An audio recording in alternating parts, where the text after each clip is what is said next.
Ini kelas memang unggulan gitu ya. Jadi 13 waktu lebih.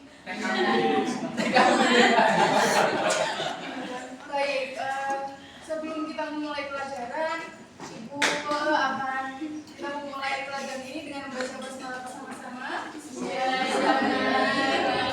kita benar-benar meniatkan belajar ini supaya mendapatkan ridha Allah dan mendapatkan ilmu yang bermanfaat juga. Dan tadi juga Ibu juga udah dapat kabar dari wali kelas kalian ada satu anak yang tidak masuk, betul? Karena sakit. Mari kita doakan supaya cepat sembuh dan bertemu kembali dengan kita pada pelajaran kelas ini. Jadi hari ini di sore hari ini kita akan belajar mata pelajaran Al-Quran hadis mengenai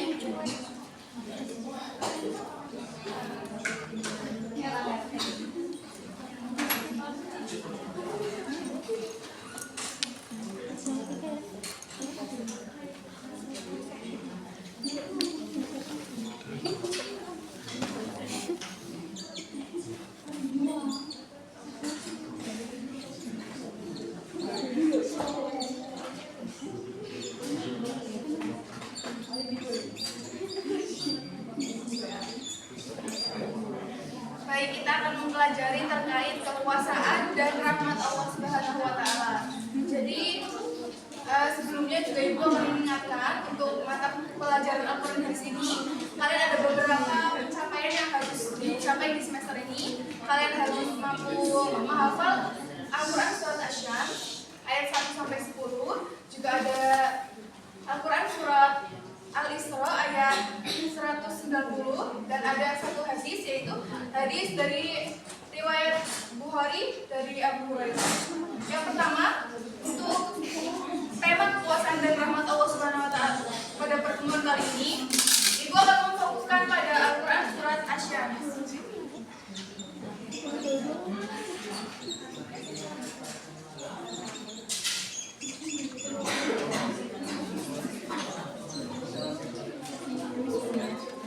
Mungkin kalian sudah tidak asing dengan surat Asy-Syams ya, karena memang ini dari juz 30 dan salah satu dari 10 ayat ini merupakan ayat yang membahas terkait kekuasaan juga bentuk-bentuk rahmat Allah di dunia ini.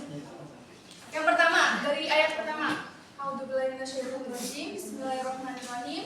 Wasyamsi wa duhaha. Nah, di sini ada kalimat wasyamsi atau artinya itu demi matahari dan cahayanya di pagi hari. Dari wasyamsi ini kita dapat diketahui bahwasanya matahari itu memiliki peran yang sangat penting di muka bumi ini, baik untuk makhluk seperti hewan maupun tumbuhan, juga seperti kita manusia. Lalu di ayat kedua yaitu ada ayat wal qamari idza talaha. Nah, di sini ada kesinambungan antara ayat 1 dan 2. Yang pertama, Allah itu menciptakan matahari untuk menerangi atau memberikan cahaya di pagi hari. Lalu di malam hari Allah memunculkan bulan untuk mengiringi matahari agar bergantian bertugas seperti itu. Kemudian ayat ketiga itu ada wan nahari idza jalaha. Jadi an-nahar itu diartikan sebagai siang. Siang di sini artinya Allah itu ingin menampakkan bagaimana dunia atau muka bumi ini di depan makhluk hidupnya. Lalu yang keempat ada walaili idza yaghshaha. Jadi ada siang juga ada malam. Nah, yang siang itu untuk beraktivitas manusia atau makhluk hidup di bumi ini, untuk yang lain atau walaili ini untuk beristirahat dan benar-benar menenangkan diri kita di malam harinya. Lalu yang selanjutnya ada was-samaa'i wa ma banaha, yaitu was-sama atau langit. Langit di dalam surat ini artinya adalah langit sebagai penopang antara kehidupan di alam atas atau alam semesta atas sana dengan bumi. Yang dilanjutkan atau dikuatkan lagi di ayat selanjutnya yaitu wal ardi wa ma tahaha. Jadi Allah dari ayat pertama, Allah menciptakan matahari, kemudian ada bulan, lalu ada siang, ada malam, ada langit, benar-benar diwujudkan dalam bentuknya di muka bumi ini. Dan rahmatnya juga, Allah itu memberikan rahmatnya kepada seluruh makhluk.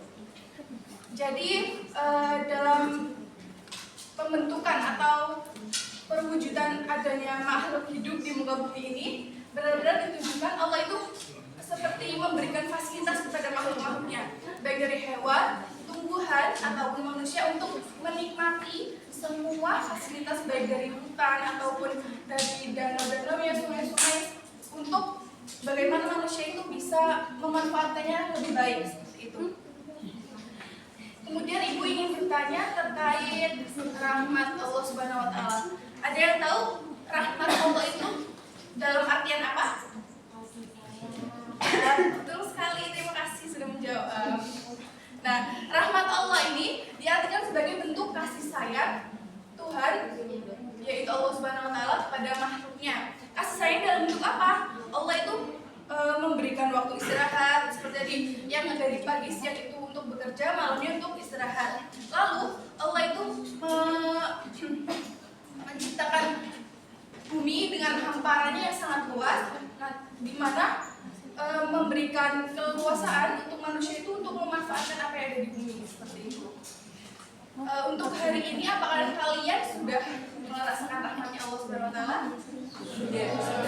Boleh sebutkan contohnya, Mbak Laila? Ya, rahmat. Ini yang sudah.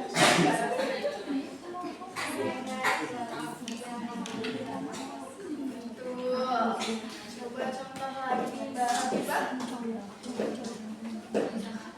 Betul. Nah, tadi seperti kalian masih bisa menghirup udara, masih bisa makan, masih bisa kita masuk kelas untuk melakukan pelajaran, itu merupakan bentuk kekuasaan dan rahmatnya Allah Subhanahu Wa Taala. Jadi kita sebagai makhluk itu harus benar-benar memanfaatkan dengan baik dan tidak boleh malah menyepelekan ataupun tidak menggunakan sebaik-baik rahmat dari Allah yang sudah diberikan kepada kita. Karena rahmat Allah ini bersifat mutlak.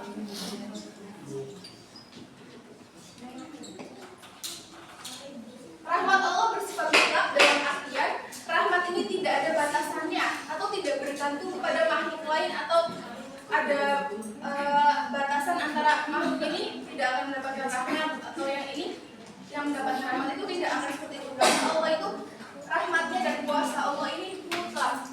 Jadi mereka maksudnya Allah itu tidak membeda-bedakan hambanya atau makhluknya untuk diberikan rahmat maupun kekuasaan seperti itu.